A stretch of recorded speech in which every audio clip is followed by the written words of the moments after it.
All right, the time is now 5:03. I'll call the special meeting to order. Tracy has taken roll call, and we'll go ahead and, it's not on here, but I'm going to add it. We'll do the Pledge of Allegiance.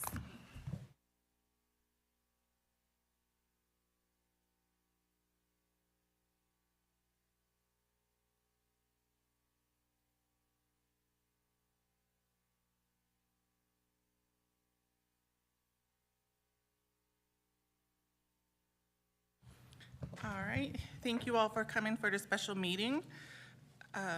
We'll go on to topic 2, which is the canvass of the May 2nd, 2023 election ballots. And I'm gonna go ahead and turn it over to Mr. McHugh. All right, thank you. And I'm not going to provide any background because Bradley did such a nice job with a PowerPoint presentation. So I'm going to turn it over to our election administrator, Bradley Seaman from the elections office. So thank you for being here, Bradley, and take it away. Okay, can everybody hear me all right? Great. With me here is Nathan Coyen. He's our deputy election administrator. And I'll just dive straight into things, be really mindful of everybody's time here, and we can jump right into the next slide here. I want to talk about what the canvass process is, do a little explanation of why we're here meeting on this. I want to talk a little bit about some specific numbers from this upcoming election, talk about the forms we're going to review as a team here, and then make sure and complete the process. Make sure that we've done that process of confirming that all ballots have been counted, and then we'll confirm that all of our machine totals were added into the race. And then, if we all agree, we'll issue certificates of election and complete the canvass of the election. Can we jump to the next slide? Last year, we had a great budget request, and we went in and created some videos that explain the canvass process. You can always find these on MissoulaVotes.com. And we'll play this quick video. I think it's worth the 4 minutes to kind of explain what this is, and I'll jump through the next slides pretty quickly. Hey, guess what? We can pivot and roll with the punches here. We're gonna get our slideshow back up and running here, but let me just talk about what this process is and do a quick overview. After every election, you must confirm that the election was done accurately. What that means is that we're going to go through and we're going to make sure the number of ballots that we voted were the number of ballots that we had counted, and we're going to make sure that no ballots were missed in our count or counted more than once. Here's our video.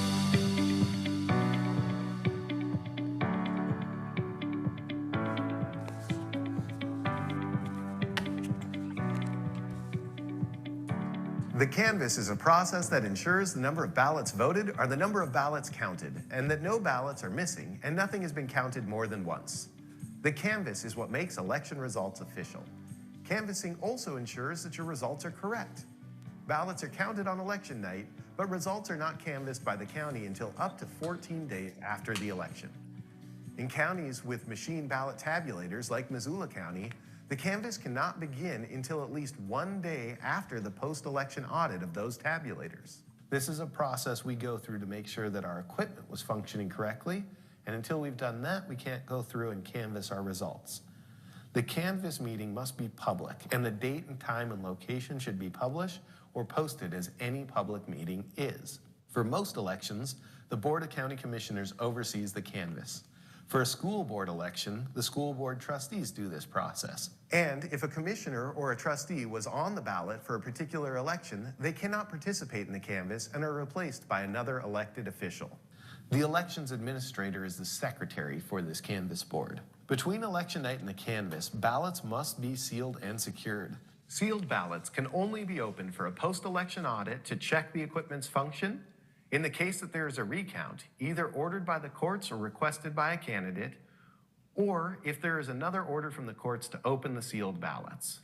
The canvass begins by opening the returns to compare the report generated from each ballot tabulator to the election night report. The next step is to audit the tally books or other records of votes cast. These come either from the polling place where they're assigned by the judge working at that polling place, or through the voter database, and that shows the ballots that were issued out and received back in. The canvass board then confirms the number of votes for each candidate and the number of votes for and against each ballot issue by checking each race in the county in each precinct based off of the tally sheets or the other reports generated by the ballot tabulators. One member reads the totals while the other 2 members check the printed results. The canvass board reviews the poll books for the total number of ballots cast in a precinct according to the totals recorded on the ballot tabulator reports and compares them to the number of ballots the poll book says should have been cast. If, during the canvass process, the canvass board finds an error in a precinct or precincts, the board has the right to petition for a recount in that precinct or for an inspection of those ballots. If the canvass board finds no errors or any errors would not impact the outcome of any races, they'll certify those election results. The election administrator prepares and files the canvass report. For federal elections, this is sent to the Secretary of State's office to be audited and then certified a second time. The canvass report contains the total number of voters voting in each precinct or district, the name of each individual receiving votes and the number of votes, the title of each ballot issue and the number of votes for or against each ballot issue. Local election canvass materials are prepared by the county elections administrator. For federal elections, the canvass report is generated by entering results from each county into the statewide electronic reporting system. Click on our other videos to learn more about how elections work and how your vote is counted and kept secure. Fantastic. That also takes care of our next slide. So we can jump right on to slide 5 here, which is the outcomes. We touched on this a little bit. The canvass board is the trustees, so it's you all. And we're gonna go through and I'll help guide you through each of our different reports we have. We're first gonna go through and you are going to confirm all of the ballots have been counted, and then we're gonna confirm that all of our machine totals have been compiled together. If all of the information matches, Mr. McHugh has a copy of the canvass of votes, as well as the certificates of elections. We can sign those, and we will successfully have canvassed this election. Now, there are 2 main results that you can have. You can certify the election results, or if through this process we identify an error, you can inspect those ballots or request a recount. We'll jump to the next slide, and we'll talk about some of the specific information from this election.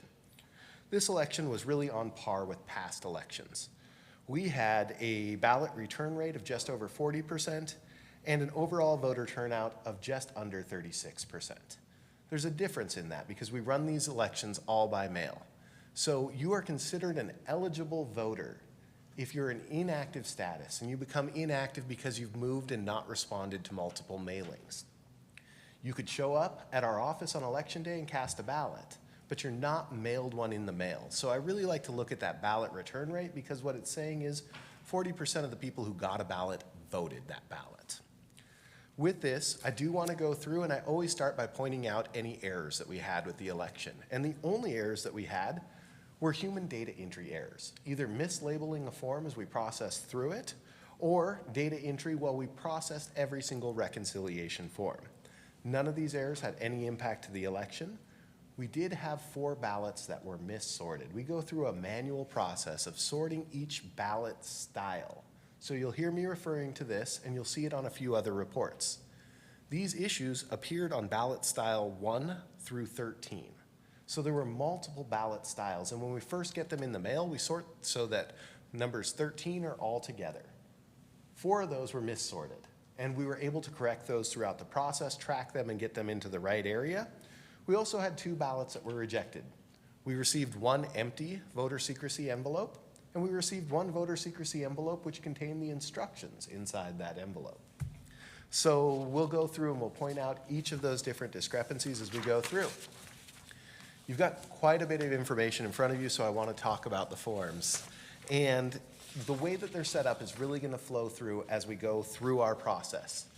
In your packets, you're going to see a narrative. The information that I'm going through right now just kind of listed many school districts. I'll email all of this packet over, and the trustees will meet, and I don't come in together. With School District 1 making up a majority of Missoula County, it's a great service that we're able to provide to come here, walk you through this process, and ensure the accuracy of the election.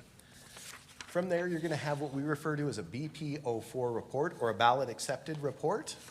You'll also have a quick document that writes up any discrepancies or errors, and then our official results from election night. When we go through here, we track and we'll go through any discrepancies or errors, and you can see them on this sheet. Forgive me, I printed them in black and white, so instead of the nice green and blue columns, you'll see them and we can point out a couple of the different data entry errors, as well as where we had those rejected ballots, to show the difference between the number we accepted and the number we counted. The reconciliation reports, I did not print out and bring every single one to you. There are thousands of these for the election, but there are human tracking. And this is where our human tracking had a couple of those errors. At the top, you'll see where it lists down a ballot style. We had a couple of those that were mislabeled by the workers who were processing each of those ballots. As we jump onto the next slide, we'll go through and we'll talk about of our other process. So the first process is making sure everything we accepted ended up in our total count. The next process is making sure that all of our machine reports are included in the total.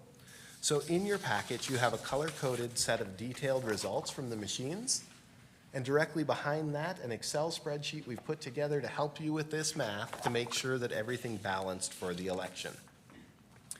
The final information that you have is going to be the certification of the Canvas certification of votes. So what we're going to do is we're going to use that first report to go through and make sure all ballots were counted, and then we're going to make sure that each machine was added in, and I'll give you a little detail as we go through each of those 2 steps.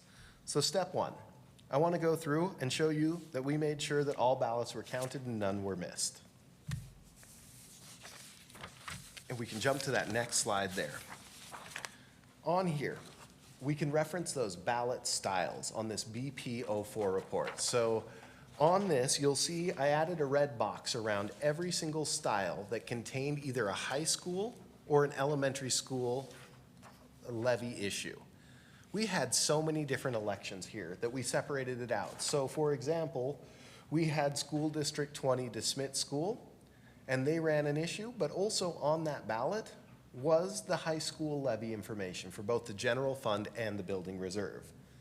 We use this to track the number of accepted ballots as well as the number of provisional ballots we counted to make sure that that tracks over and includes in this second spreadsheet that we had counted every ballot. So what you can see is that all of the accepted ballots will total up to 28,282 ballots. We also had 9 provisional ballots. I want to talk about a provisional ballot. This is located right at the top of the sheet here. I can see a couple of you digging around, so you'll see me doing some math on this sheet to help with you. A provisional ballot is going to be due to a signature issue or a voter who had the ability to vote in another election. We had one voter who had the ability to vote in another school district election and came in on election day, registered in Missoula County, and we want to make sure that they didn't vote twice, vote once in the county they came from and here. So that's going to be a provisional ballot, and we reached out to the previous county and confirmed that they didn't. We add that in later. In addition, because this is a mail ballot election, if your signature doesn't match what's on file or you forgot to sign your envelope, you receive an extra day to correct that issue. So we had 8 additional ballots with your guys' issues, which we accepted and then counted the Monday following the election. So we have all of our accepted column plus all of our provisionals totaling up to 28,291 total ballots. As you go through, we'll go through each individual race and we'll show you where we had 2 ballots that were not counted, and those are not included in the overall totals. So our first step is taking a look at this and making sure that each of those total up. Questions about that process? Just a quick question, are the envelopes that come back empty or, something wrong with the secrecy envelope, do you notify those people so they can become a provisional ballot? Or that's just, they lose their chance if they did it wrong? It depends on the step in the process, so that's a great question. As we go through, we have 2 different steps we take at our office. The first step, we scan the barcode that's on your envelope, it pulls up and it says we've received that ballot, and we check that signature. As we go through that process, that's where we would notify you and we'd say, hey, you forgot to sign that, or the signature that's on file doesn't match. For the next ballots that go through, We have a second process where we take a list of every voter that we've gotten a ballot in for, and we say, I have Bradley Seaman's ballot marked as accepted, I have that ballot physically present, and we remove the secrecy envelope from that other envelope. As we go through that process, we want to make sure that there's a secrecy envelope in there. We noticed those two discrepancies after they'd been separated, so we weren't able to reach back out to that voter. Anytime we can reach out to a voter, we will, but when it becomes that secrecy envelope, we no longer have any way to associate whose ballot that is, so we can't reach out and say, Bradley, it looks like you had an empty secrecy envelope. If we had been able to catch it at that point in time, we could have rejected it, we could have reached out to them, but it happened at the second step of that process. Great question. Other questions about this? Okay, well, we'll zip right through. I had a goal of getting this done in 30 minutes, and I'm on my way. I want to jump to the next slide, and I want to talk about these rejected ballots and some of our data entry errors. As you can see on this sheet here, we had the human data entry error. On the top of that form that we were referencing earlier, there were a few that were mislabeled by the humans as they processed through. The important part on this sheet for you guys to look at are our green and blue columns, or your gray and gray columns. And what you'll see is that in style number 1, the database stated that we had 17,684 ballots accepted. The reporting software we used to compile the results said 17,683. And also associated up on the slide shows, you can see a copy of one of these rejected ballot logs by the judges who were opening the secrecy envelopes. We know that that one was rejected due to the secrecy, the instructions being inside that secrecy envelope. Somebody did not read those instructions fully. As we go through there, we balance on every single other race except for in style 5 for school district 11 as well as the high school levies. That's where we had the secrecy envelope, which had nothing inside it. As we go through those processes, we use a spindle to make sure that every envelope is empty. But when we take that secrecy out, we put the affirmation or the signature envelope on a spindle to make sure there's no ballot left in there.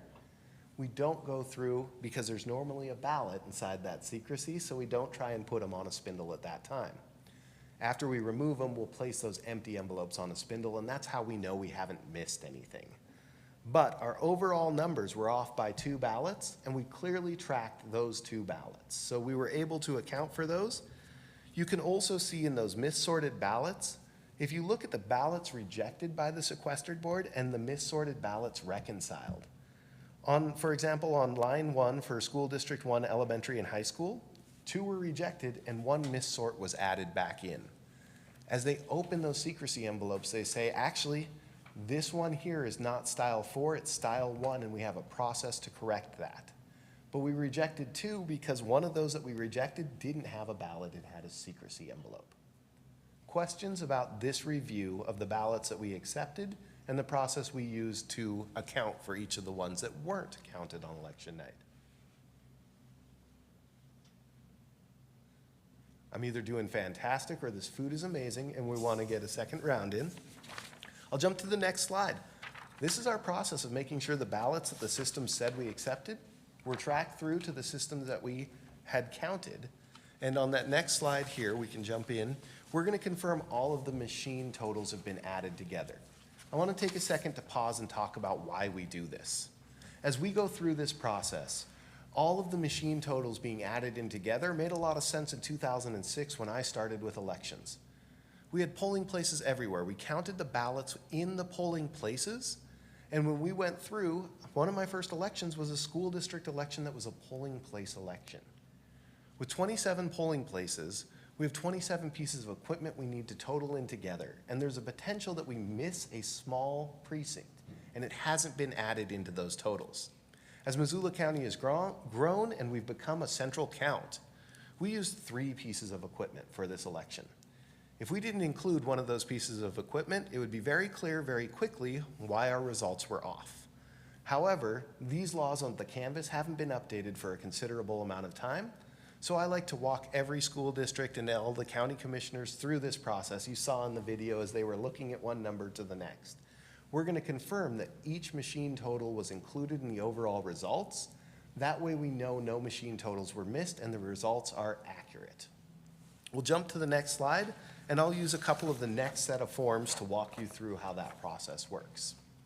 So in this election, we run it by ballot style instead of precinct. You heard me reference multiple times that you'll go through precinct by precinct and read these results and then confirm each of those totals. Because these elections aren't run by precinct and the laws haven't been updated for a considerable amount of time, you'll hear me refer to styles, style 1 through 13. In addition to that, on your detailed results reports, the colored ones here, each color represents a machine that read a ballot. So we're going to go through and we're going to confirm each of these totals were combined in, and that all of these machine totals are included in our overall Canvas report. These may be the results you saw on election night, or if you checked again after the Monday following the election, the final set of results. So on the next slide, I'll walk you through this next process, and I'll help you guys a little bit with the numbers that we have available here. In here, each machine item that we have running through, forgive me, I've got so many forms in front of me, I'm not even cheating and reading ahead. We can jump to that next slide, please. We're going to use this right here, and we want to make sure that on your Canvas report, the totals of each of these match in.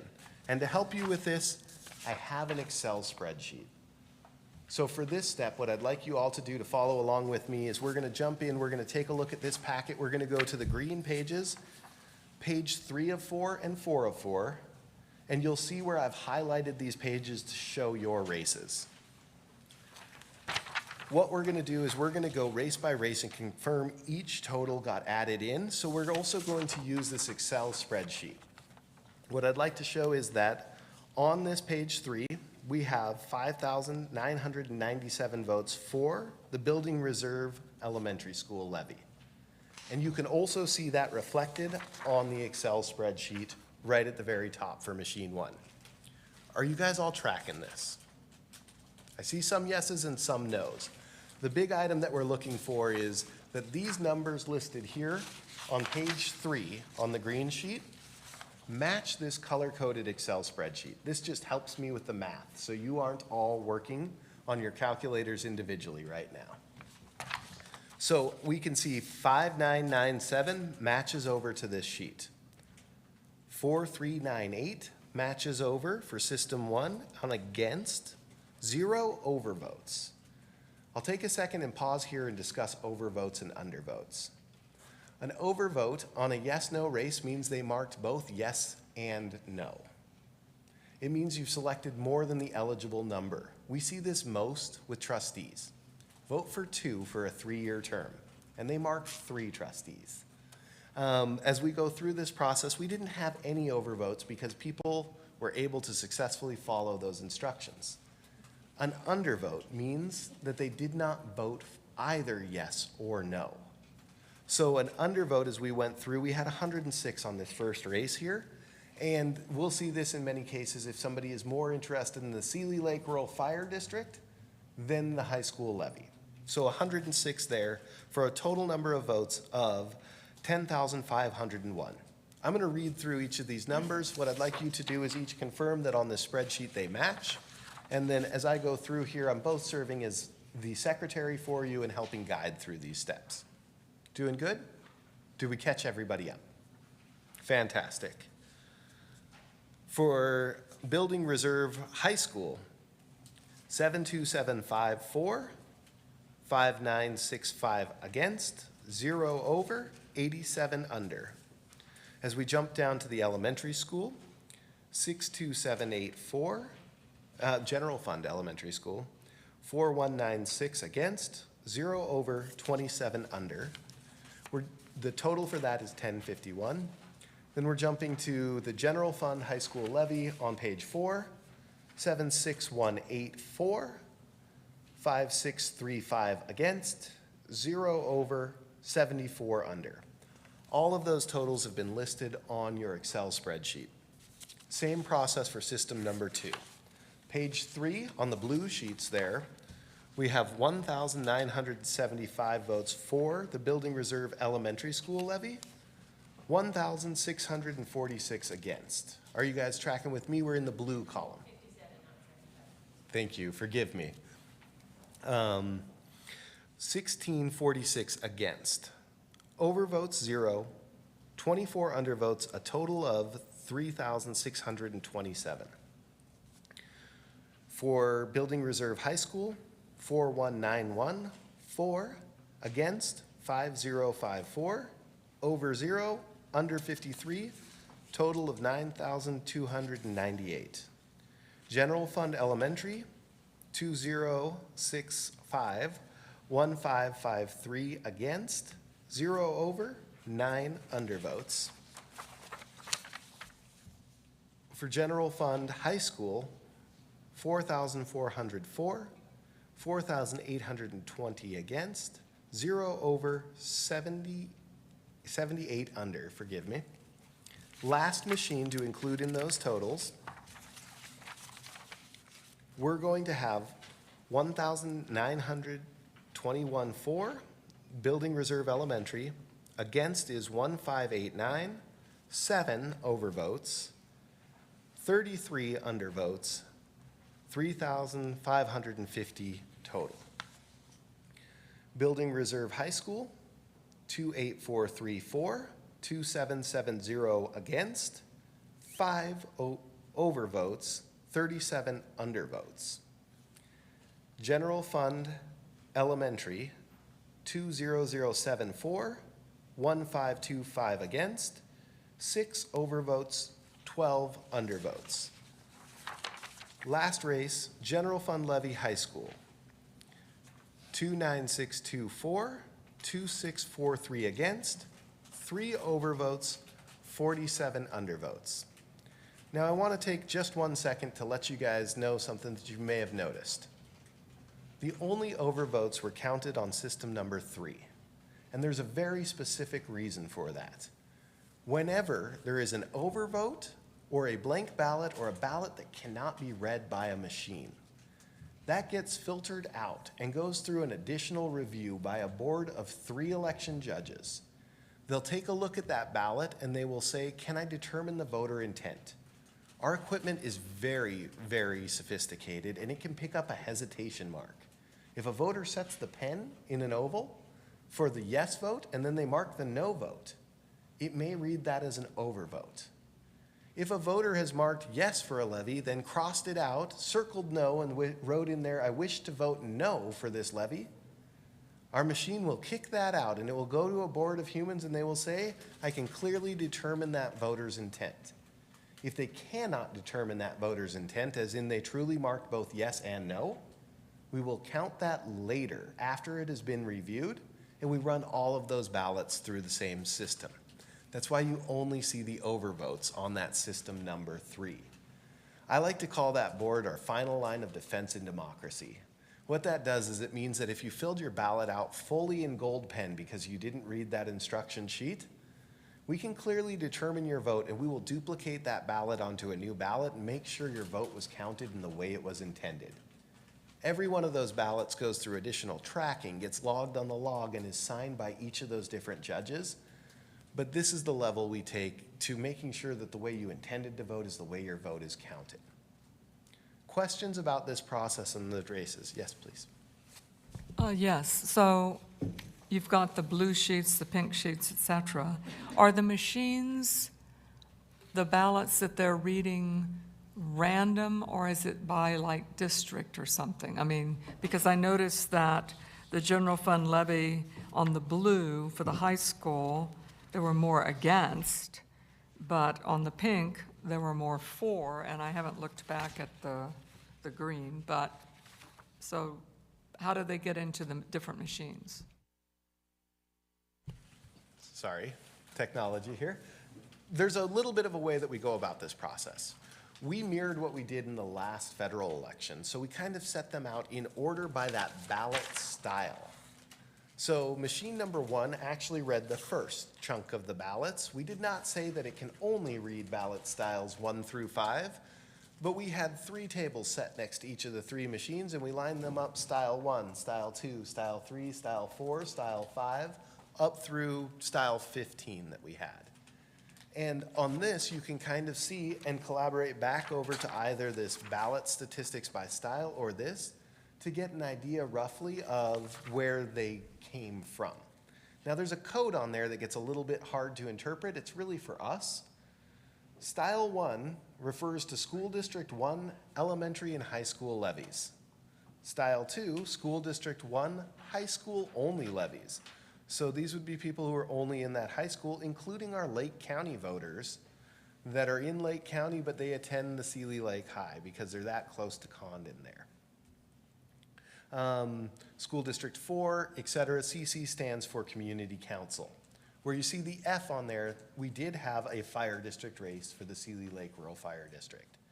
Now, we didn't say that only Style 15 can go through system number 3, so you see a little bit of a split in there, but that is roughly where they come from. And in your handouts, you will see clearly on page 7, slide 13, I did include the breakdown of System 1 reading Style 1 and the vast majority of Style 1, so you can see each of those numbers as they went through each machine to cross-compare them. Did I get that question fully? Great. Other questions about this? Pat?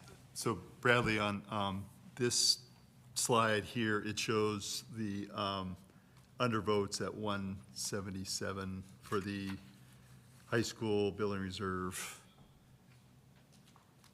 That's the number though, right?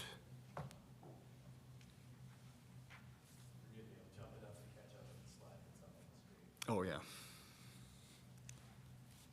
The undervote for the building reserve combined amongst them all is 177. And you can see that as you look at the building reserve on this sheet, totaling each line across all 3 machines. Thank you, sorry. Yes, that is the correct number, and you can see that because it's each machine combined together and totaled through. The reason I bring it up is that this shows 117, so I wanted to fix it to make it correct, so. Please.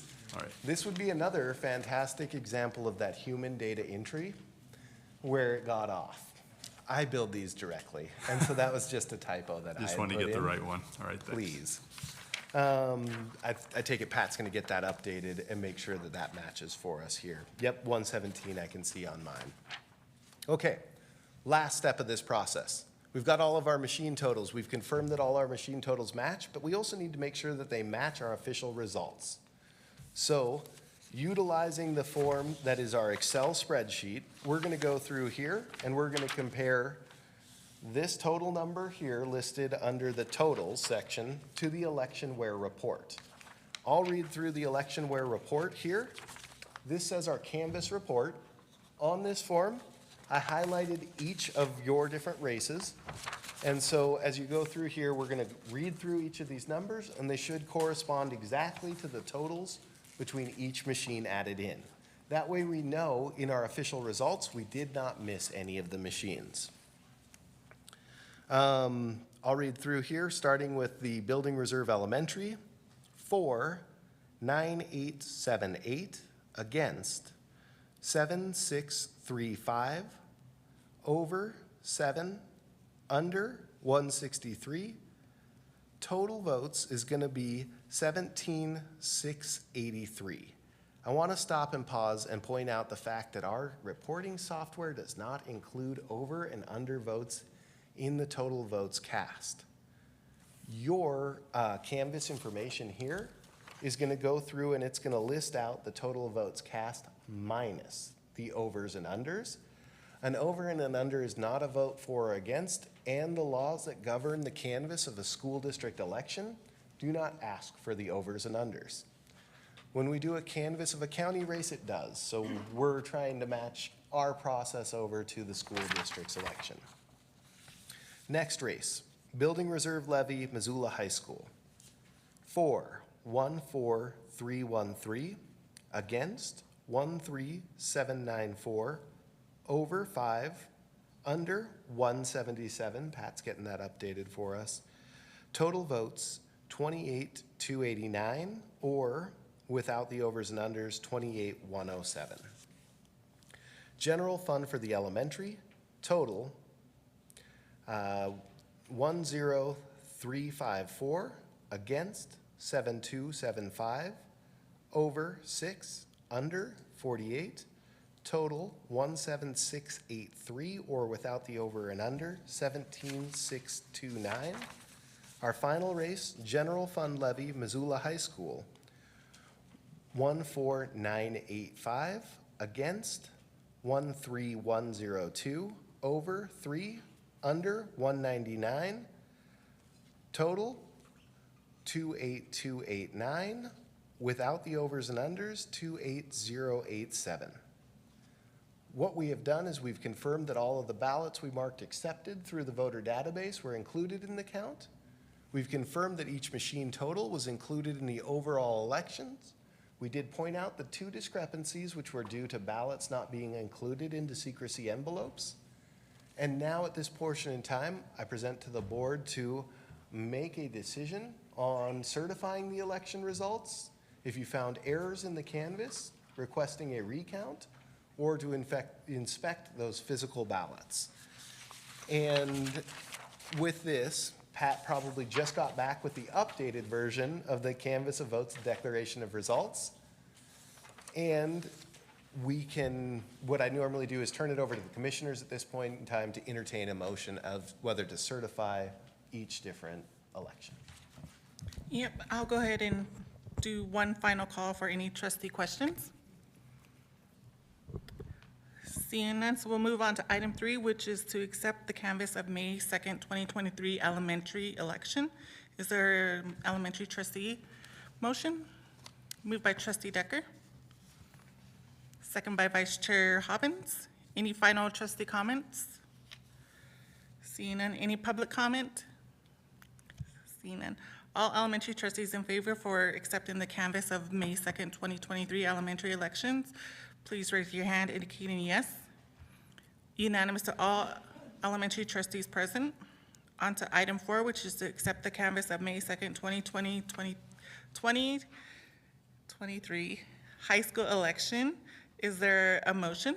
Moved by trustee Sherman, Karen Sherman, trustee Sherman. Is there a second? Second by trustee Afgaris. Any trustee comments? Any public comment? Seeing none. All trustees in favor of accepting the canvass, please raise your hand and indicate yes. Unanimous to all trustees present. Now we're on to item 5, which is public comment. Is there any public comment? And then we're done, right? Okay, now on to item 6, which is to adjourn. It is now 5:40. You made your timeline. I did pretty close on getting it done in the 30 minutes, guys. We had some good questions. All right. Thank you all. Thank you. Good job.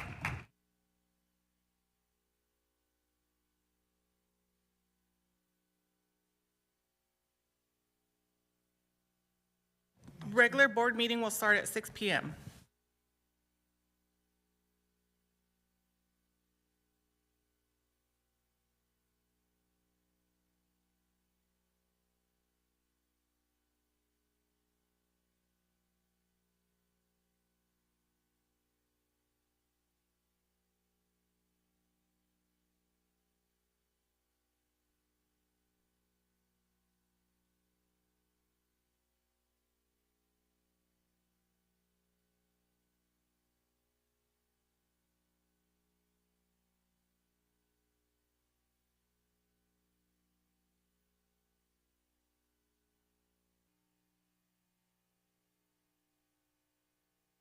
All right, the time is now 6 p.m. I'll call this regular school board meeting to order.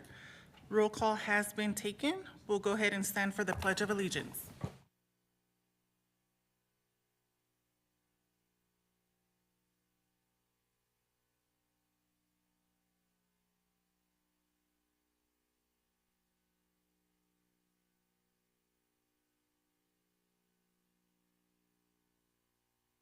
All right, on to item 3, which is to review, revise, or approve the agenda. Is there any trustee who would like to move or remove an item? Seeing none, I'll take a motion to approve tonight's agenda. Moved by trustee Afgaris, second by trustee Sherman. Any public comment on the agenda item? All trustees in favor for approving tonight's agenda, please raise your hand and indicate yes. Unanimous to all trustees present. On to item 4, which is to issue certificates of election and administer the oath of office. Over to you, Mr. McHugh. Thank you. So we are issuing certificates of election tonight to 3 candidates who are elected by acclamation. So the board authorized those elections by acclamation.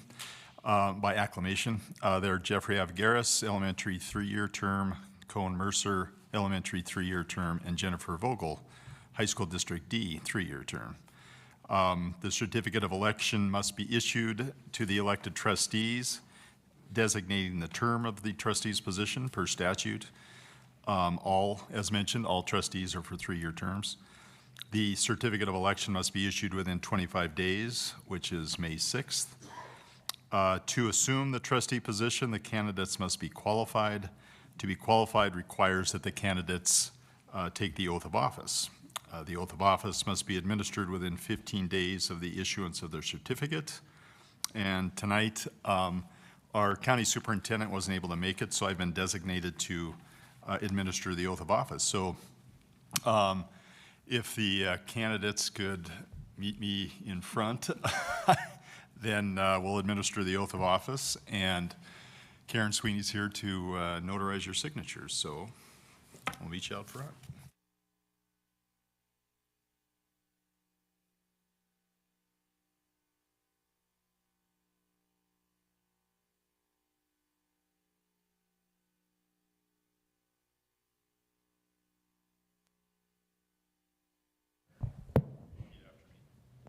I do solemnly swear that I will support, protect, and defend the Constitution of the United States and the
All right, so now we'll move on to 4B, which is the board reorganization. And I'll go ahead and turn it back over to Mr. McHugh. All right, thank you. So this is pursuant to state statute and board policy that we reorganize the board. And it's our practice for selecting the board chair to accept nominations without a second. So we'll record all nominations and then announce them alphabetically. And the number of hands in favor of the candidate, or the most hands for a candidate will be selected the board chair. So I would accept nominations, again, without a second for board chair. I would nominate Wilena Oldperson. Are there any other nominations for board chair?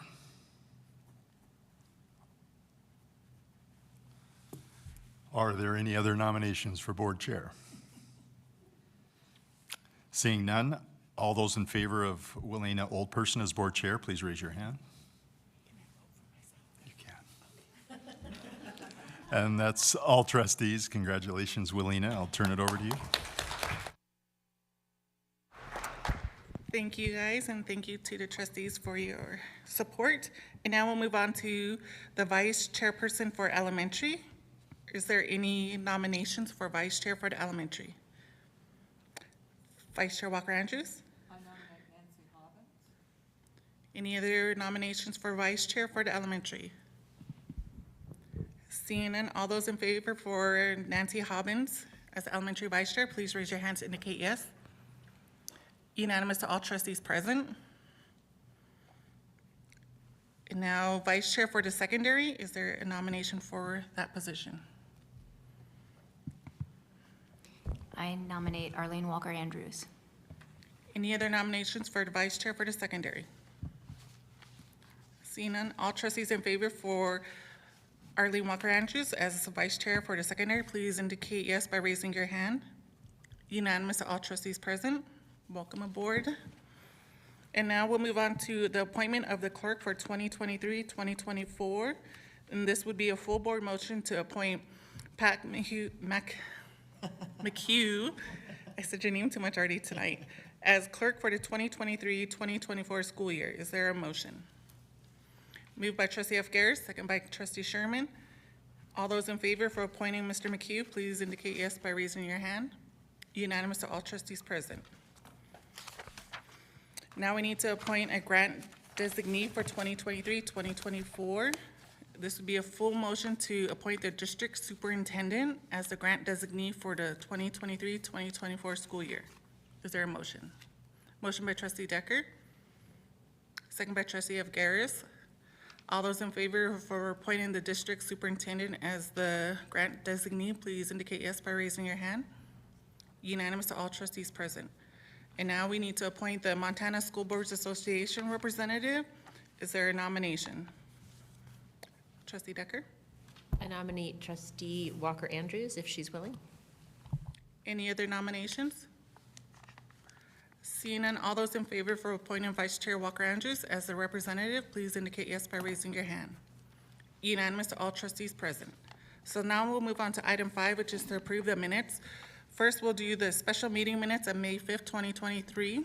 Is there a motion to approve those minutes? Moved by Vice Chair Walker Andrews, second by trustee Wallach. Any trustee comments? Any public comment on this agenda item?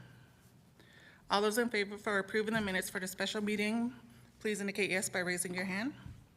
Unanimous to all trustees present. Now to approve the minutes for the regular board meeting on May 9th, 2023. Is there a motion?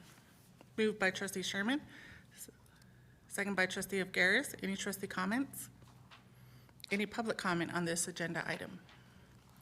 All those in favor for approving the regular meeting minutes, please indicate yes by raising your hand. Unanimous to all trustees present. So now we'll move on to item 6, which is the public comment. Public comment is a portion of the meeting set aside for the public to address the board as a body. It is not a time for board response or for the public to ask questions. Do not infringe on the right of privacy of others. Please sign in and spell your first and last name. Comments are limited to 3 minutes per speaker. The chair may interrupt or terminate an individual speaker if the statements are out of order. Any public comment? We do have 3 individuals who've signaled that they'd like to make public comment tonight. First, we have Robin Abishaws.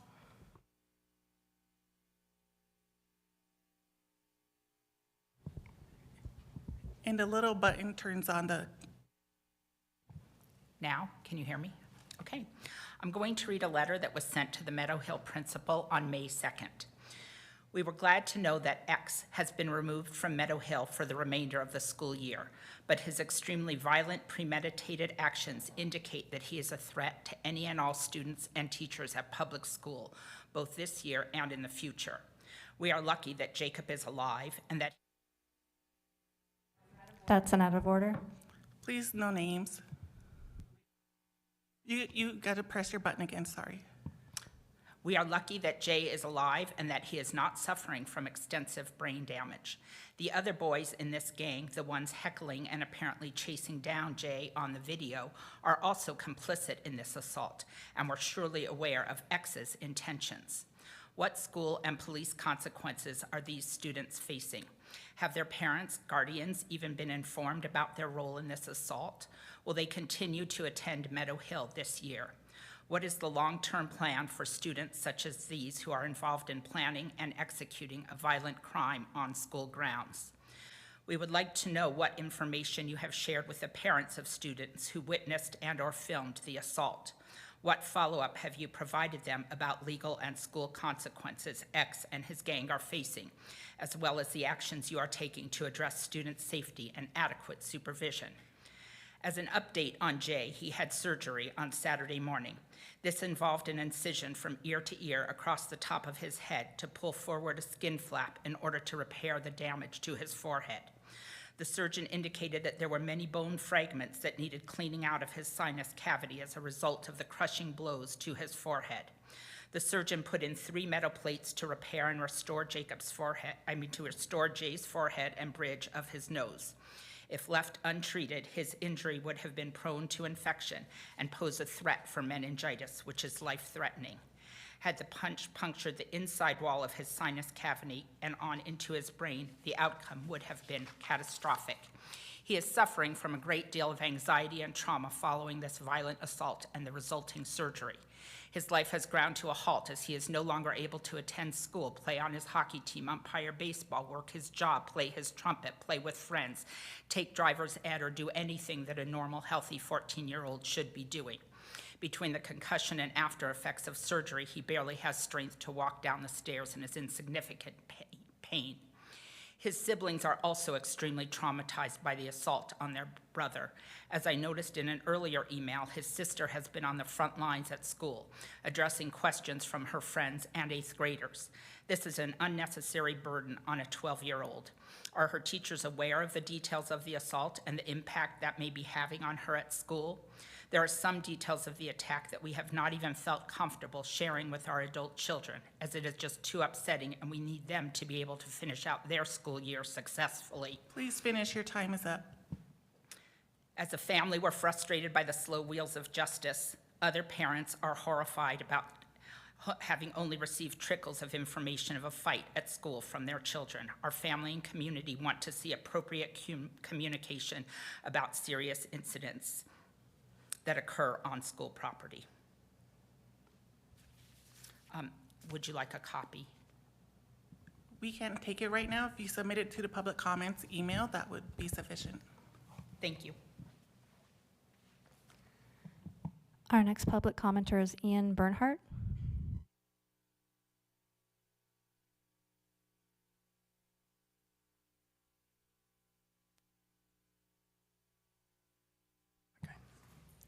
Is that good? Okay. My name is Ian Bernhardt, IANBERNHARDT. I'm going to read a prepared statement from some families that were not able to be here tonight.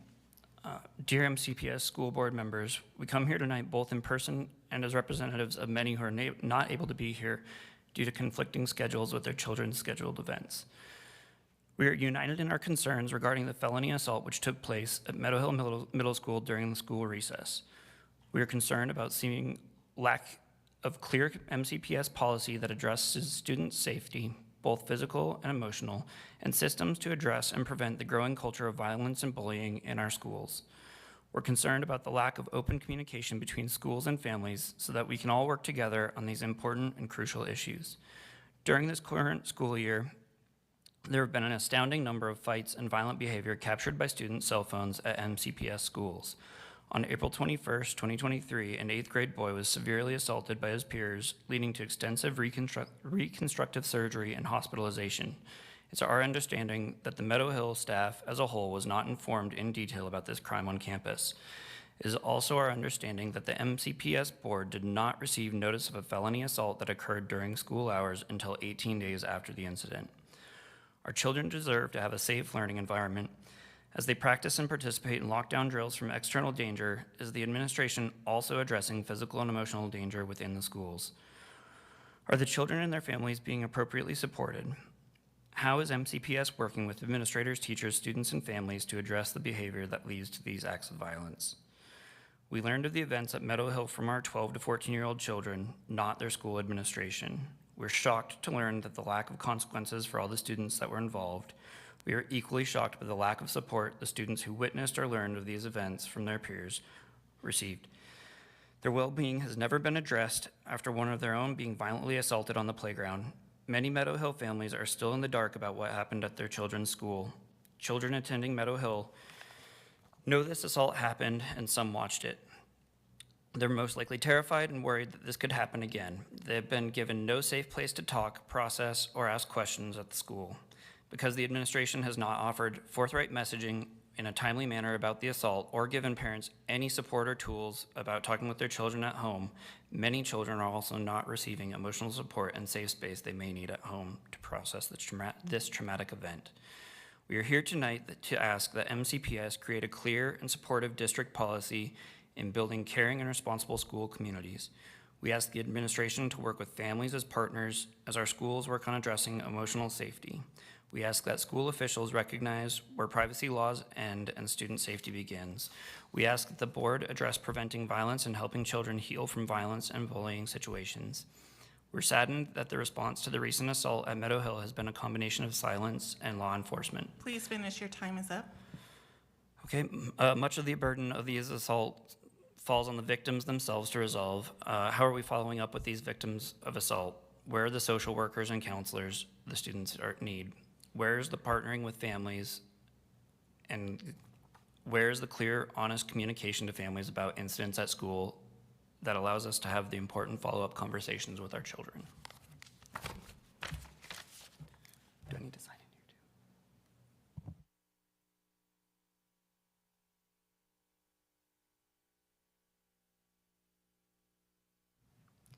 Our next public commenter is Randy Bernhardt.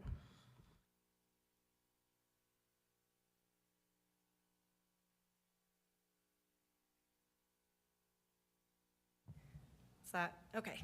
Randy Bernhardt, RandyBernhardt. For me, we have a huge communication issue. How are we expected to be better parents, a better community, a better student, a better person when we are not being told about what's happening in our school by our administration? Instead, we are hearing bits and pieces from our students, from other parents, from friends of friends. We are constantly told to talk to our kids. Isn't that how we keep them safe? Then why is MCPS not affording us that same line of open communication about violent acts that happen during school? Why do we get inundated with emails about dances and if there was an ambulance outside for a non-emergency, but when it is something massive or law enforcement officers coming in days after this assault to talk to students, everyone zips up and we have no idea. There are plenty of PC ways to have this conversation with parents in the community that respect delicate situations of minors. Your statement on bullying is Missoula County Public Schools does not tolerate bullying, harassment, or intimidation, and violations of district policy are subject to disciplinary action. This statement is not being held up. It isn't honest, and it feels a bit like a lie. Not only does it appear to be tolerated, but these acts are also not being dealt with or communicated to the community and parents, leaving students and parents shaken and in the dark. It also seems like the verbiage of "are subject to" translate to very little is done. These acts filmed by students and then passed around on social media platforms. The students filming do nothing to stop the attacks, and there's absolutely no consequences to this. I learned this morning that teachers had students delete videos from their phones after a massive fight at an MCPS school yesterday. No communication was made to the parents of this either. In the last month, I have seen more videos of fighting from most MCPS schools than I could ever care to. In fact, when I asked a group of mixed MCPS students if their school had fighting, they all opened their phones to show me different videos that had been sent to them throughout the school year. Some of these parents there didn't even know their kids had these videos. I'm confused on how this is happening under supervision. Why are there so many blind spots for students to be attacked one another in their place of education? Why do some of our schools require their administrative staff to be outside at recess while others barely have one adult outside? Why are some schools allowed to only be in one area while others are allowed to go where no one can see them?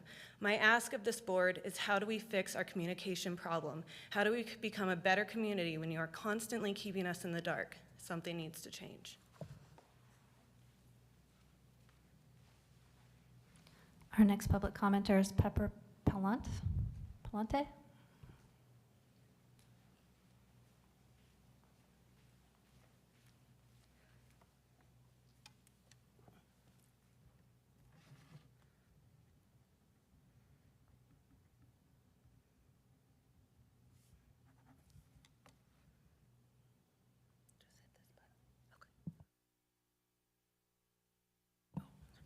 Okay, my name is Pepper Palante, and I am here on behalf of the Meadow Hill incidents as well. I have a child who attends this school, and to hear about this assault is like just absolutely horrific, scared. As a mother, my son as well, I brought an email sent an email last week in regards to my son who was tripped, thrown on the ground, had grass thrown on him, and these kids were taunting him, asking him where his dad was and laughing as he is an absent father.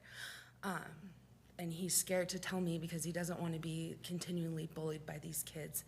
He also had an incident earlier this year where another kid was punching him in the balls repeatedly, and he said something, and the reaction to that was, you can't do anything back to defend yourself because it's a transgender child, and that itself is not okay. These kids need to not be scared to go to school. He asked me, and he's a great kid, if he could take his pocket knife to school because a certain child made him feel very unsafe. And it's really hard as a parent to hear that your children are scared to go to someplace that's supposed to be safe.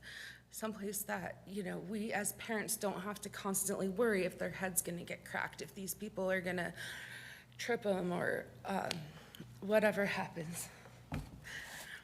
Thank you. And it's even harder when we email the school and the response was the kids told him sorry. That was the end of it. There has to be some type of action. There has to be a plan for these kids, the bullies, even the ones associated with the bullies that are filming. They are all just as guilty. And my son has also expressed concerns of 12-year-old kids vaping on the playground. And I don't know if we don't have any aids available or something, but I mean, I don't know what the answer is. Police officers, disciplinary schools, I don't know, but I really hope something can change so our children can feel safe at school.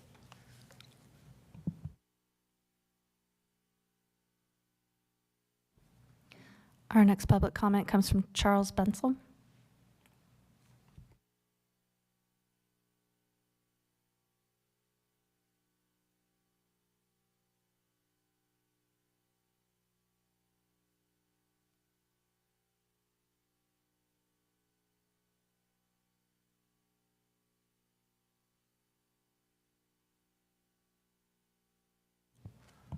My name is Charles Belsom Jr., B-E-L-S-O-M. I was asked to finish the letter that Mr. Barnhart was unable to finish a moment ago. This is the letter from parents that weren't able to be here. We'll probably have to submit this through other means, but I have in one hand 8 pages of names of parents of students, not just at Meadow Hill, but throughout the system. We are asking for MCPS administration to support the principal, vice principal, teachers, and all school staff to create a safe school community. Before the next school year begins, we ask that Meadow Hill address basic safety questions and provide appropriate answers. Are the children being appropriately supported and monitored on a large playground where there are many blind areas to hide? Are consequences such as BIRs being followed through? Or are the victims being asked to make adjustments for the assailants? Are children being held accountable for their actions? We ask all of this of you tonight as concerned parents and community members. We do not ask you to do this alone, but want to engage with you and look forward to working with you and with MCPS administration on these important and urgent issues. Thank you. I'll add that I didn't want to watch it, but I was sent a video of the assault at Meadow Hill, which I'll describe to you as a gang of students chasing down a lone victim who, I think as the video opens, is squealing in terror. He gets pushed down by one of the kids who straddles him, standing, and proceeds to pummel. I can't tell if it's his head, but from the reports, it was his head. Obviously, I didn't see this. The medical reports say it's consistent with brass knuckles being used. That's a deadly weapon. As I understand it, the alleged perpetrator, the main one throwing the punches, is not in school, but the gang is still in school.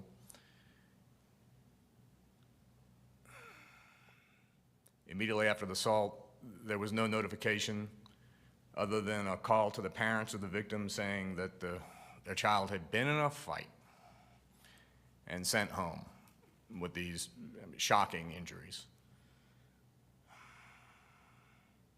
So, as a parent of kids that are in different schools, it's terrifying.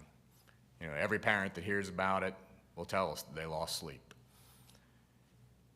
So, and I guess the only other aspect that I'd point out is all the kids in that gang need to face justice. They don't need to be around other school kids for the rest of the year.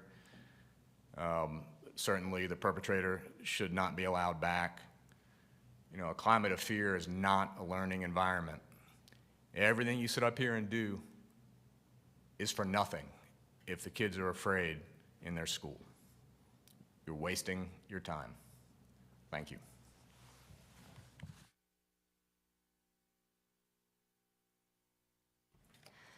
We have a public comment from Janelle Chen.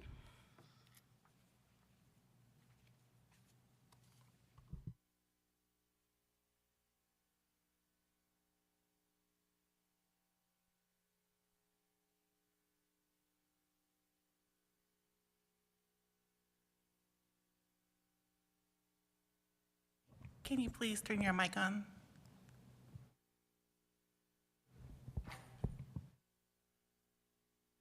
You. Sorry, I missed that part of the directions here. Gosh. I echo what everyone else has said. Both the victim and one of his good friends are children who I've known since they were babies, who played with my child since they're babies. And I was already really scared.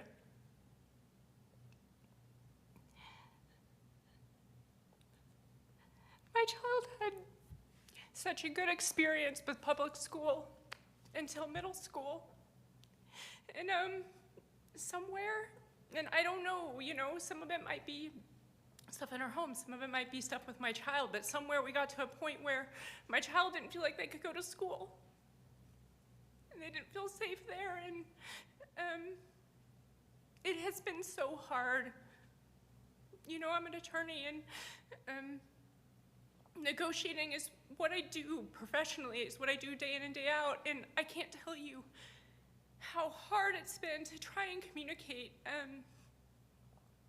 in a way that respects my child's privacy and their fear and them wanting things to be secret because they're scared that it will make it worse and they will be less safe if I get involved, if I advocate for them. And For the reasons I stated earlier, you know, this assault in particular is scary for me personally because I guess this sounds awful, but I've wanted to think that my child has been lying, because if what they say of the things that their peers have threatened and the things that their peers have done to them at school and the things that their teachers have listened to their peers said and not ever called out, and nobody follows up with my child, if all of that was true, I just didn't want to believe it was true. And so when this happens like so close to home, things are happening to families that I really know and trust. It's super scary.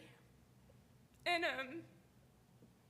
I still have a child who thrived and did well for, you know, kindergarten through 5th grade, who just has trouble getting through the day. And I don't know how much of that is attributable to the bullying and the things at school, but gosh, if there's anything that I can do as a member of our community to make it better for these kids, because I also question, like, what led to some child thinking they should put a weapon on their head and potentially, I mean, his life could be forever changed. It was this close to, you know, him not being able to do anything, not just what, you know, his parents described in that email. You know, what led to that, and what are we doing? Like, you know, at that point that's been brought up, what are we doing for all these kids? And I'm tired, frankly, of when there's an issue with my child, of that dance of respecting their privacy and sending an email and getting sent some obscure link so I can click around the time Please I really don't finish, your have time through is the up. website. So I think we just, like, what was echoed before about communication, we need, like, clear lines that parents can follow when their child doesn't feel safe to get information and support them. Thank you.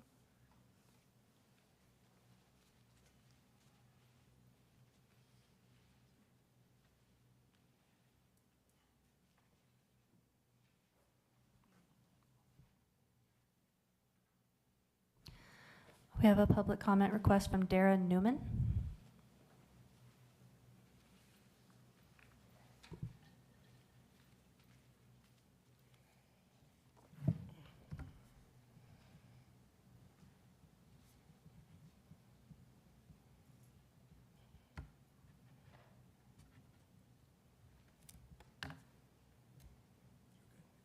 Push the red one. I'm good already? Oh, boy. I don't feel good. So I'm not into public speaking, and I consider this public speaking, and my heart is pounding. And so my brain is offline right now, so I am not able to think well. And I'm thinking about the children who are scared at school. And we know, I am a mental health therapist, that kids and adults cannot be there and act in their full bodies and think clearly and learn mathematics and learn English and learn how to get along if they're being hijacked by their emotions. And right now, my emotions are very big, and I am trying really hard to stay online with my brain to tell you all that this is a crisis for all these kids, the perpetrators, the victims. There is a problem going on. And if people don't feel safe, bad things will happen. And I implore you to think about the mental health way before you think about the academics, because the academics are going to go nowhere. Nowhere. Our test scores are going to be dropping. This No Child Left Behind means from the emotional part of their bodies. So thank you.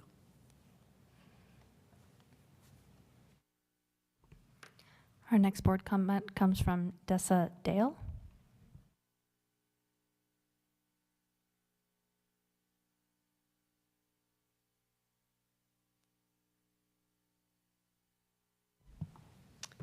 Good evening, Dessa Dale.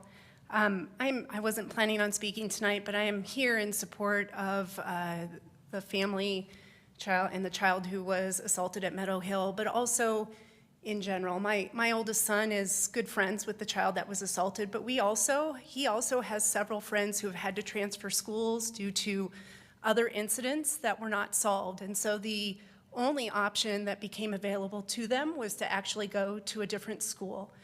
That should not be the only option.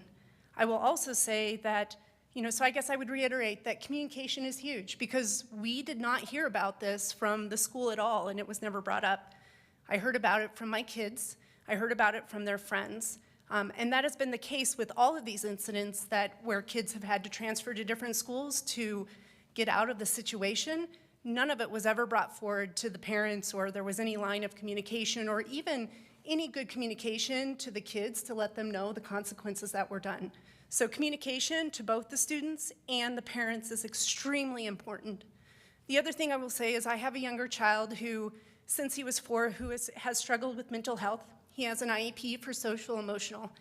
And so we are very well versed in the discipline systems with the public schools, because he is constantly getting out of school, suspensions, behavioral incidents.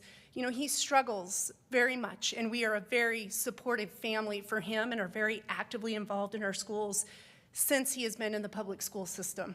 We fully support all consequences, but I will tell you there is a huge range of inconsistency that comes in that discipline, and I think a lot of it stems from the broad openness and the lack of definition within the policy that there currently is in effect.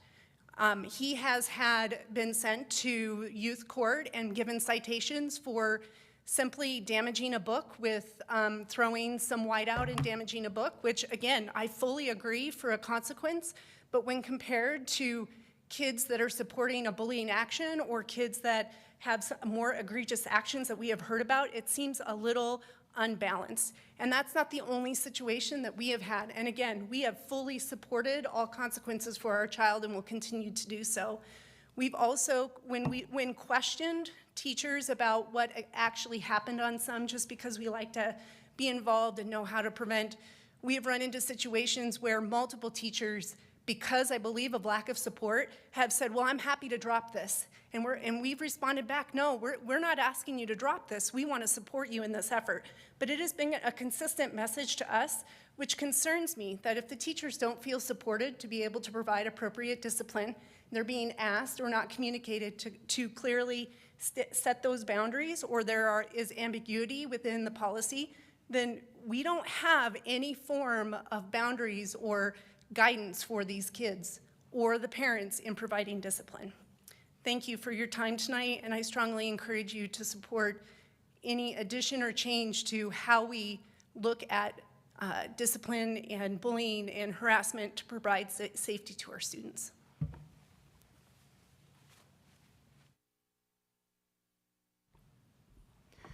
That's all the public comment we have for tonight. Does anybody else want to speak?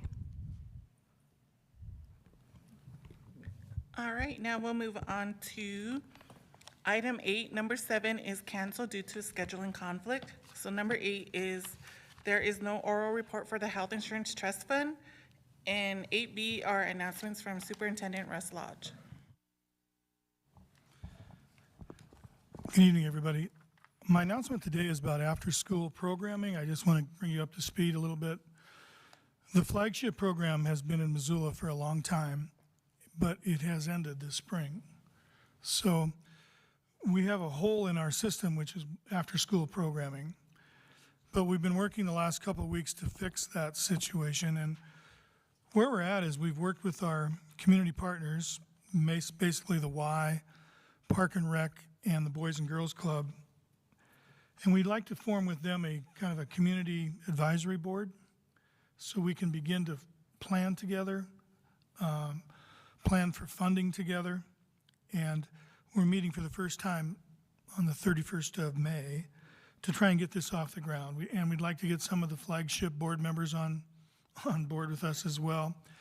And I think we need to take this on as a community under this MCPS umbrella, with the big-time goal being that eventually all of our schools, whether they're a title school or not, have some form of after-school programming. And when I say that, I mean something that lasts till 5:30 to 6 at night, so that we can really become community schools, is which we really want to be. We have some funding now for our title schools through a grant from the Office of Public Instruction. It's called the 21CCC grant, which is a couple $100,000 for our title schools. Lowell School has a very little special niche with the city of Missoula. The city of Missoula, in case you weren't aware of it, has $92,000 in their budget, which allows for us sometimes from 75 up to 90 Lowell students to be there till 6:30, 7 o'clock at night with after-school programming. But that's the direction that we really want to go in our strategic plan. We want to develop community schools. So we feel fortunate because we have been able to, with the help of Park and Rec, Y, and the Boys and Girls Club, we've been able to sustain the summer programming that the flagship had scheduled for this summer. So we're going to be able to offer that to families through the 31st of July, and we've got that covered. But then beyond that, we want a bigger picture for all of our schools, and of course we'll probably start with title schools and move out. And funding is going to be major, but we're going to be very aggressive about it and see what we can do.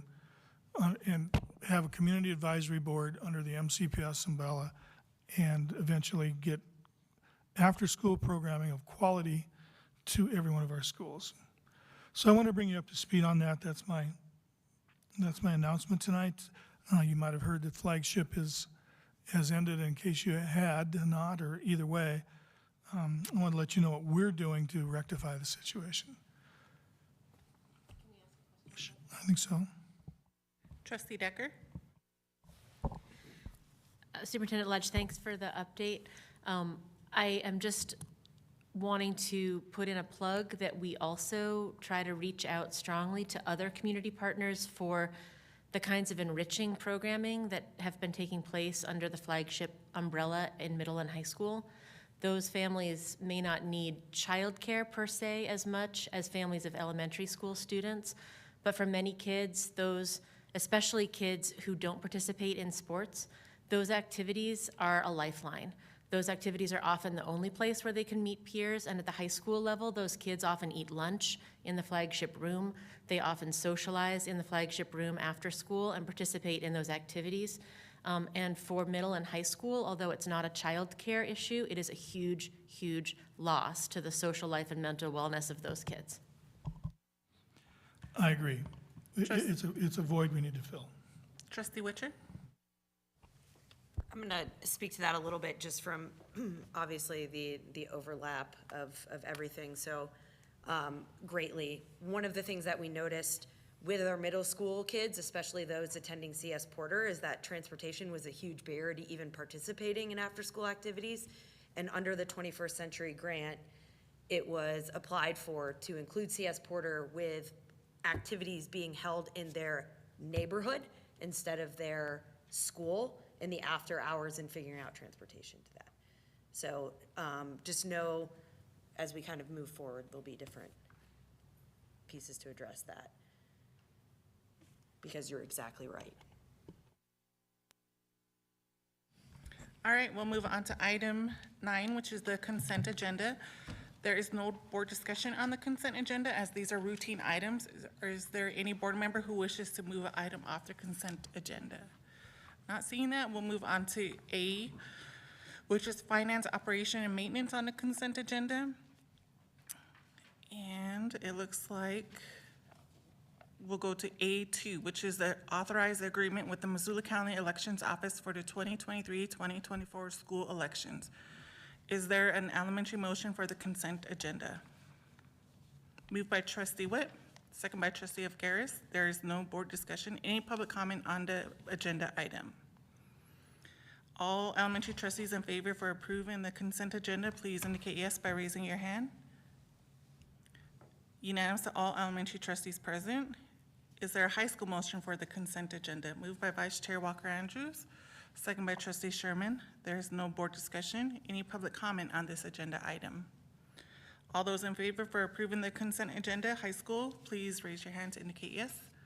Unanimous to all trustees present. Now we'll move on to item 10, which is new business, information in action. The first topic is to award the bid for copier services, and this will go over to Mr. McHugh. Thank you. So we're at the end of our current contract for copier services. The copier companies provide the equipment and the maintenance and support for those copiers. We provide the paper. I don't have the exact number of copiers in the schools, but it covers all of our school buildings, including the admin buildings. And we provide copiers at different levels of function based upon usage. And in response to our RFP, we received 9 bids from 4 different vendors. And we scored those bids, myself and 2 other folks in the district. And happy to recommend the selection of Kelly Connect as the highest scoring respondent.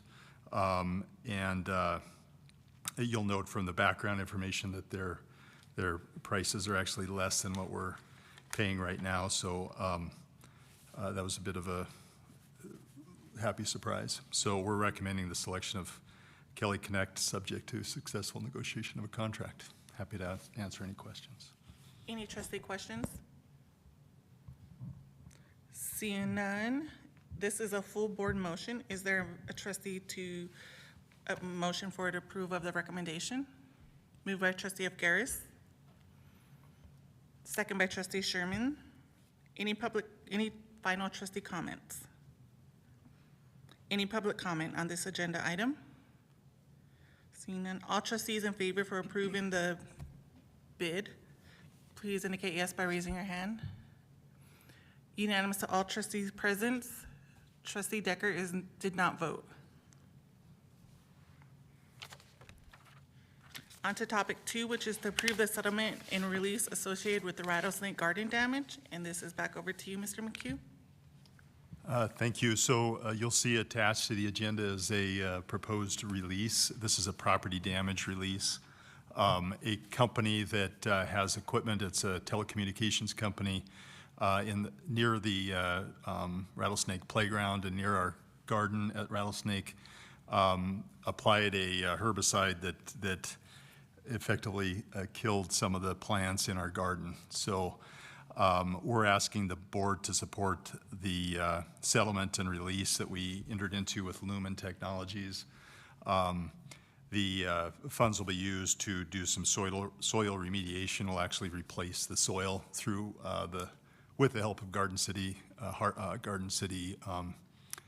and replace the plants. So Garden City was extremely helpful in coming up with the damages and developing our settlement proposal, and so we're recommending the board approve. Any trustee questions? Seeing none, this is an elementary board motion. Is there a motion on the table? Moved by Trustee Efgaris, elementary. Second by Trustee Witt. Any final trustee comments? Any public comment on this agenda item? All elementary trustees in favor for the recommendation, please indicate yes by raising your hand.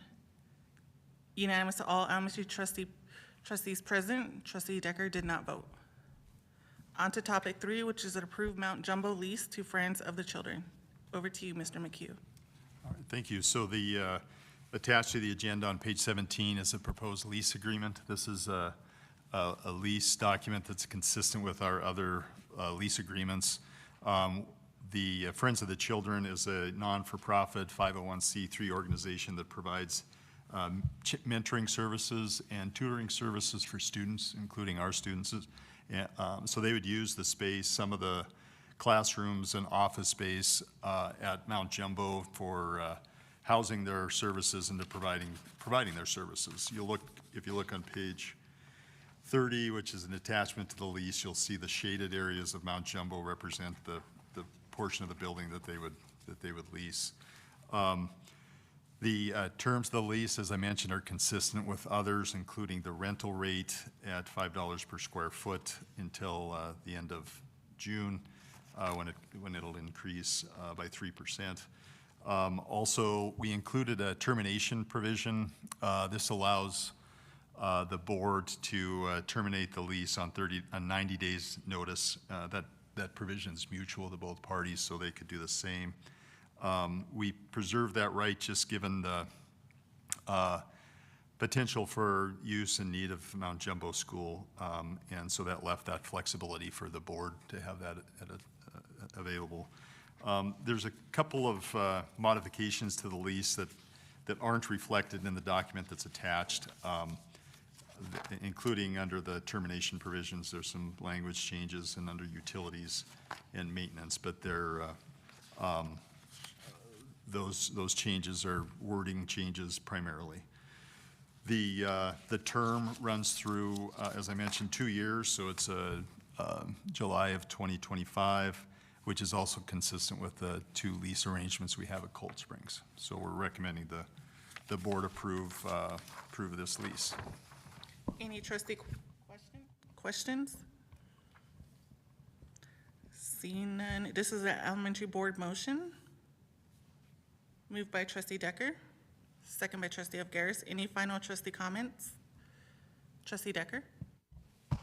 Just that we've been looking for a compatible use at Mount Jumbo for quite a while, and Friends of the Children is doing really phenomenal things for some kids who have been identified as being able to benefit from their particular set of supports, and it's exciting to see them grow their programs and exciting to see MCPS partner with them. I'm excited for this lease. Any final trustee comments? Seeing none, any public comment on this agenda item? All elementary trustees in favor for the recommendation, please indicate yes by raising your hand. Unanimous to all elementary trustees present. Now we'll move on to B, Personnel Negotiations and Policy. Topic 1 is to approve enrollments for early literacy program. And this is over to you, Vinny. Thank you. Nothing out of the ordinary on this report. It was a typical application and enrollment process for these families. Any trustee questions? Trustee Decker? Maybe just in case anyone is curious, the name has changed for this program because of some changes that have taken place in Helena around how these kinds of early supports are described and sort of organized.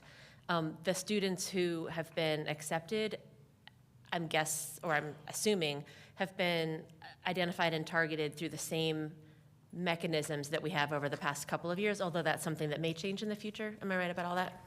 Yes, Trustee Decker, good point. So the same qualifications that you can see in our policy around age and then qualifiers has not changed, but you bring up a really good point. Based on the early literacy name, it could change down the road, but as of now, we still used our same policy that we followed in previous years, which would be age, free and reduced, disability, and then there's a number of other criteria that follows that as well. Any other trustee questions? You can ask another. Okay. Of the children that are on this list, without specifying any names, obviously, are there any of them who've also attended the special education preschool programs at Jefferson, or is this an entirely separate cohort? This would be that same group of, we can take 32 students a year, and so the early literacy, it's confusing because you have what we approved our last board meeting with early kindergarten, can get confused with this group that is early literacy, but also been called early kindergarten and EK. So we can take 32 students. They apply in April. We have an open window, and then we have a waiting list to that number of 32 that are Jefferson and our program director over there with her team, and they'll identify those 32. Yes, ma'am.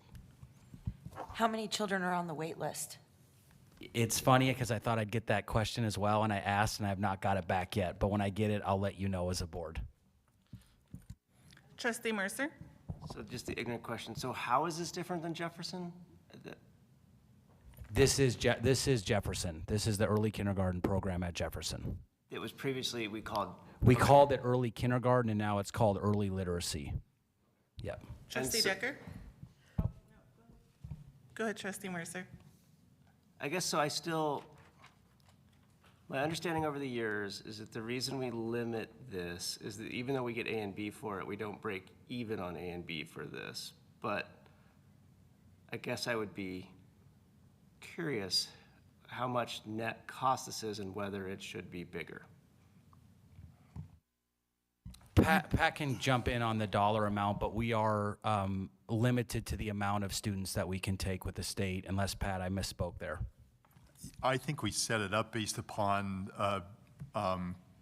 classroom availability and then numbers to accommodate in a classroom. So I think it was originally as early kindergarten funded through Title I, and then it moved into the general fund when we received A and B, and 15 was the number per classroom that I recall being part of the max number that we would take. And I don't know of a reason other than space that you wouldn't or couldn't do more than 2 classrooms. My understanding is we have 2 classrooms, both at 15.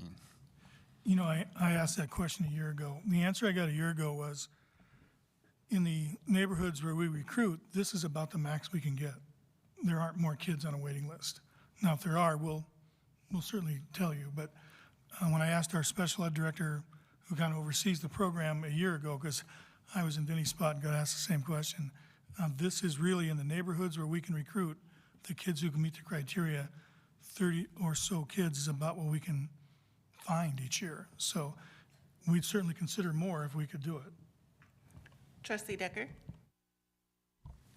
So I think it's easy to be confused because if I'm not mistaken, Jefferson actually also encompasses the special education preschool that the district runs, which is a separate group of children. And my question was less about the early kindergarten, although I think having a discussion about whether we are in fact serving all the children who could benefit from a program like this, that's a really important conversation to have. But my question, to go back, was more, are there children who attend the special education preschool? So the program funded through Part C for 3 and 4-year-olds that is at Jefferson and is under special ed. Are there children who attend those classrooms and then also are attending what we used to call early kindergarten and are now calling early literacy? So like if a child at 3 is in the special ed preschool, are they potentially moving into the early K classroom? I am not aware of a situation where that is, but I will talk to our special education director tomorrow and get that answer for the group, along with Meg's question around our waiting list. Any other trustee questions? So this is the elementary board motion. Is there a motion by elementary trustee? Moved by Trustee Decker, second by Trustee Witcher. Any final trustee comments? Trustee Decker? So in my day job, one of the things that we do is that we do an assessment of almost all incoming kindergartners across Missoula County. And one of the questions that we ask about is whether children have had early childhood education. And early childhood education is strongly linked to kindergarten readiness, which is strongly linked to 3rd grade reading levels. And it is absolutely the case that the higher income a family is, the more likely it is that they have had early childhood education, and that's true in MCPS and it's true elsewhere. And so we are definitely not serving all children, but you're right, Trustee Mercer, that serving children of this age group is more expensive even than serving older children because the numbers that you can effectively serve in a classroom per adult are smaller. So even though we may get A and B, it doesn't actually cover the full cost of equipping and operating those classrooms. It's something that most other developed countries have figured out really good ways of doing, and a lot of states have as well, and Montana is one of the few states that isn't doing it in one of the few countries that isn't doing it. So that's what that is. Any other final trustee comments? Trustee Mercer? I guess, and just to double that, but at some point, right, I mean, if that's all true, then investing in that has to pay off proceeds in not needing this heavy intervention in, you know, third grade or whatever. So, I mean, it's okay to have a lost leader on some things if you make it up down the road. So I think we should think about that. All right, any public comment on this agenda item? All elementary trustees in favor for the recommendation, please indicate yes by raising your hand. Unanimous to all elementary trustees present. Now we'll move on to C, teaching and learning. The first topic is to review grades 9 through 12 social studies curriculum. And this is over to you, Mr. Lodge. Yeah, this last school year, we initiated our K-12 social studies curriculum review because this is the year that social studies came up and we've been heavily involved in it throughout the year. So we've been involved at K-5, 6-8, 9-12. The 9-12 group is been able to go through priority standards and establish the connection between what we want to teach based off of state standards. We've added a whole bunch of stuff beyond the state standards to strengthen our document, I would call it. And they've also now aligned with publishers that they think can meet those standards so we're teaching the standards. Our document is solid. We have more work to do at K-5 and we have more work to do at 6-8 before we come back to you. But right now, the rules of the game say that whatever we would like to purchase for publishers, we have to have open for viewing for 30 business days for the public. So tonight, this is just information from me, really to start the clock ticking on that 30 days. And in our front office, we have all of those books available for the public to review, for you to review, and for us to get feedback on. So in the second meeting in June, Barbara Frank will be here to talk in more detail about the high school social studies curriculum. That's the meeting we'll have a recommendation at. We'll be asking you at that time to probably adopt those materials based on the feedback we get. And Tracy's raising her hand to say I'm wrong, so I'm gonna. Oh, that's right, Tracy, you're right. We had to back it up some more. So it'll be the meeting in July. Thank you. No, I don't think it's the 5th. We moved it to the next week, didn't we? Yeah, we don't want the 5th. Yeah. So the July meeting is when we'll come back to you with recommendations about it. But this starts the clock ticking, and we can begin this process of identifying social studies publishers and books that will work for us. And you should take a look if you get the chance. There's a number of them out there. We have quite a few different courses that are offered at high school level. So it's not just one textbook. There's quite a few there for you to look at. When I looked at it, there's probably 4 or 5 publishers, but overall, there might be 10 or 11 textbooks. Some are more paperback-ish than they are hard copy. So this is just an information item tonight, letting you know that this curriculum review is underway, and this is the high school only. And we'll be back to you in the fall with K-5 and 6-8. Thank you. All right, and again, information only. Are there any trustees with questions or comments? Trustee Mercer and then Trustee Decker. So compared to the science, we're earlier, so you haven't selected them. This is just all the things that are available. And then I guess my question from the last one is, are you envisioning doing different orders for the different high schools again, or is it a consolidated district that would be hoped for? We have learned our lesson, so to speak. We're looking at trying to, one is financial. It's really pricey. And if you order classroom sets instead of individual books, and maybe order an extra set of classroom sets, we have taken long looks at curriculum down the road because this just keeps rolling year after year. And so we need to make sure that we can afford what's coming at us every year. So yes, we have aligned all 3 high schools as much as we possibly can. So, and we'll continue to do that. I'm sorry if I may have missed it in the beginning of your description, but could you just talk a little bit about the makeup of the committee or team that has been looking into this so far? And if there have been any opportunities for parent involvement, or if there has been any input from community members or parents so far, or if that begins now with this opening of the next month? No, I can't give you the specifics, but it's been a cross-community committee from the beginning. It hasn't been teachers. So our Native American has been, population department's represented, community members are represented. It's been a group effort. And Barbara can give you that information when she comes back. Trustee Witcher?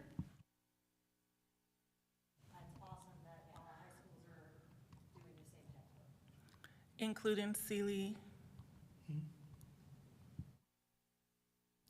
Vice Chair Walker Andrews? Yeah, I just had one question because we say that we want to meet and in many cases exceed the Montana standards. And I'm simply wondering, I guess I'm trying to say, how much leeway do we have to exceed the Montana standards? You know, specifically, I don't know as far as leeway, but I can give you one. I talked to a member of the committee saying, can you give me a little bit in anticipation of your question? The Montana standards, he said, are about 13 pages long. Our standards that we have come up with now are about 100 pages long. So I think there's been an awful lot of work on standards, making sure that we're covering what we want to cover, and then, you know, putting together the most solid document we can. So I think it's pretty comprehensive, and that's why the meet and exceed phrase is in there. Any other trustee questions or comments? I have a comment. My comment would be to invite the community to come in and review these documents in these textbooks, because a lot of people don't really look at the stuff until we actually vote on it, and by then it has been too late. We've passed that time, so I really encourage the community, if you want to look at these, to come in and do that, including the trustees. I believe when we did the science one, there was not a lot of visits, so I would really like to see the community come in and look at these social studies books. Vice Chair Walker Andrews. Having heard you say that, because I looked a lot at the science ones, is there the possibility of sort of an open house evening where people could come in? Probably. We haven't discussed it, but, you know, we can make it as available as we can. That's the whole purpose. I know that we're publishing in the newspaper. We're documenting or getting out to the public everywhere we can to let them know this 30 days is now running. So let me talk to our curriculum department about that and see what it might be available. Trustee Decker? I almost hate to even suggest it, because the last thing that I want to do is to make more work for someone. But I imagine that a list of all of the texts that are available to look at also exists, and maybe we could simply make that list available online for people so that they could do a little checking into those publishers, kind of like looking at that sort of stuff. It's sometimes hard for people to get here during the day, and the more we can do to answer people's questions, I think the more we'll have a smooth conversation when the time comes. And that wouldn't be hard to do. Yeah, I would just encourage the community to come, because then the curriculum people, our department is here to answer those questions in person as well. So just my comment out there. So that was information only. Is there any public comment on this agenda item? Seeing none, we'll move on to item number 11, which is the Board of Trustees, the trustee graduation ceremony assignment. And this is back to you, Mr. Lodge. Well, it's not this weekend, it's next weekend. So it's coming quickly. I think what we're after here is reminding you of when each graduation takes place, and then getting a list that Tracy would like to pass around and having you sign up. We need to know how many chairs, we need to know you're coming, and just really get it nailed down so that we've got accurate information. I think that's really all we're after here. So it's on its way around, and if you can write down what you think you can commit to, that'd be great, and we'd love to have you. All right, thank you. The time is now 7:10 and we are adjourned. Thank you, everyone.